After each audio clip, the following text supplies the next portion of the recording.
তারা মাঝে মাঝে মানুষের কল্পনাকেও হার মানায়। সম্প্রতি একটি চুরির ঘটনা ভাইরাল হয়েছে। ভিডিওতে দেখা যায় একটি ক্যাশ উইন্ডো, যেগুলো দিয়ে সাধারণত ব্যাংকে টাকা দেওয়া হয় কিংবা ট্রেনের টিকিট দেওয়া হয়।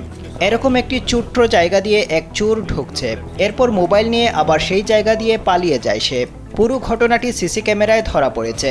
মাত্র 1 মিনিটের ওই ভিডিওতে দেখা যায় কালো টি শার্ট এবং খাকি রঙের হাফ প্যান্ট পরে এক যুবক ক্যাশ উইন্ডো দিয়ে ঢুকছে। নিজের শরীর নানাভাবে বাঁকিয়ে চুকিয়ে কসরত করে সে ভেতরে প্রবেশ করে। ঘরে ঢুকে মুহূর্তের মধ্যেই একাধিক মোবাইল নিয়ে একই কায়দায় ওই ক্যাশ উইন্ডো দিয়ে পালিয়ে যায় সে।